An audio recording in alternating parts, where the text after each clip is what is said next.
أعوذ بالله السميع العليم من الشيطان اللعين الرجيم بسم الله الرحمن الرحيم اللهم صل على محمد وآل محمد طيبين وطاهرين. The people of Kufa, they are the primary obstacle to the Imamat. Historically, the people of Kufa have always been the primary obstacle. This is a literal case where people who half-heartedly want to do something become barriers in its completion. I will keep it very short tonight. What happens at Karbala is a continuation of what happens when half-hearted people are allowed to join a very radical movement. The demand for extremism, the demand for heat, the demand for blood is the primary source of legitimacy. Nothing is legitimate unless people have died for it, either in favor of it or trying to stop it.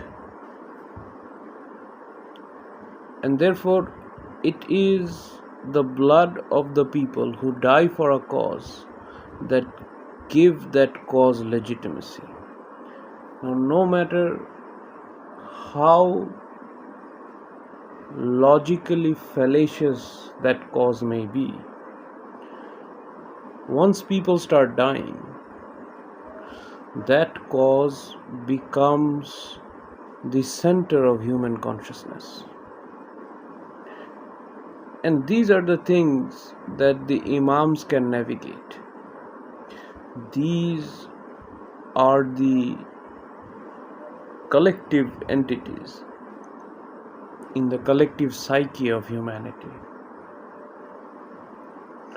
And the collective psyche dictates what ideas will take hold on people's minds.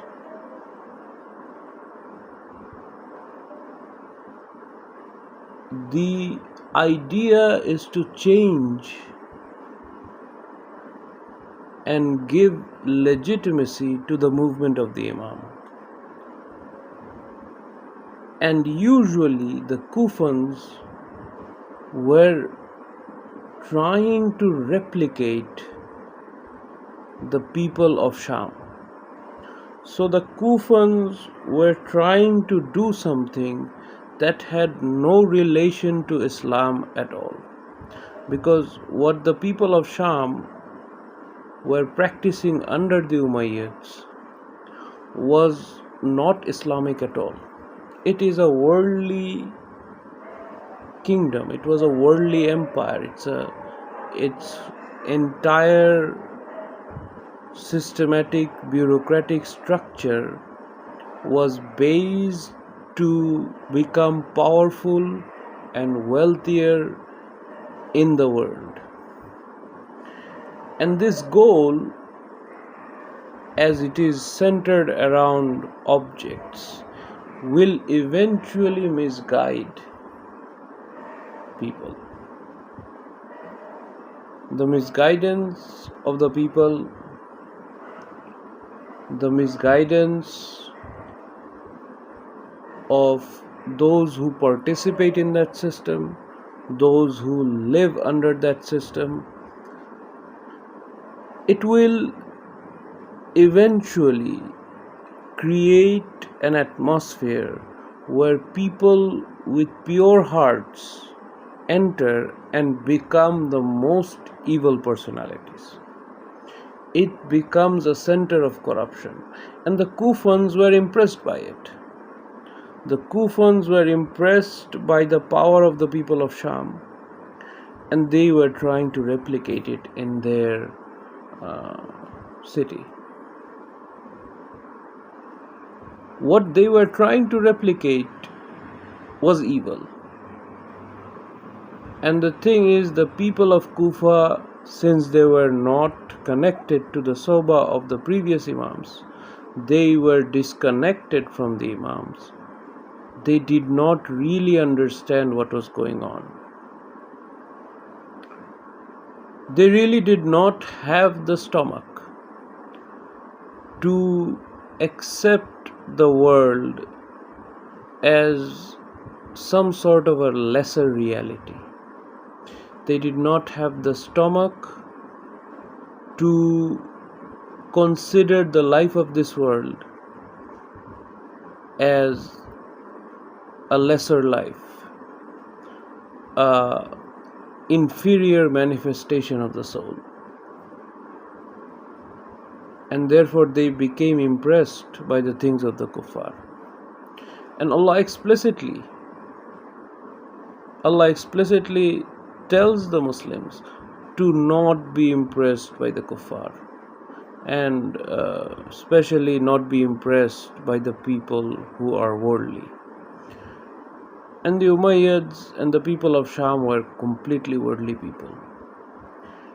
And this is why they were writing their letters. Their wala, their turning towards Imam Hussein, was not for attainment of Allah, was not for the attainment of the hereafter, and was not from out of the love of the Prophet ﷺ. It did not have those honest religious elements.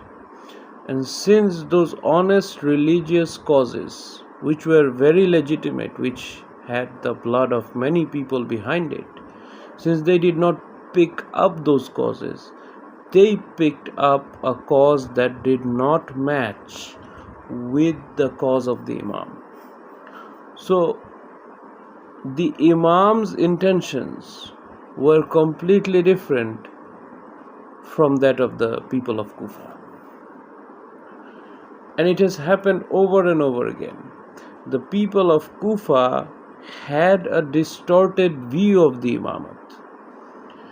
And this distorted view later on became practiced by all the rest of the Shia world. And this Kufan view of the Imamat eventually destroyed the Shia. It had no basis in reality. It was fantastical to begin with. Their bay'ah to Muslim bin Aqil, that was also fantastical, out of fantastical ambitions. And their writing of the letters, right, about somewhere it is recorded 18,000 letters. Those letters were nothing but paper.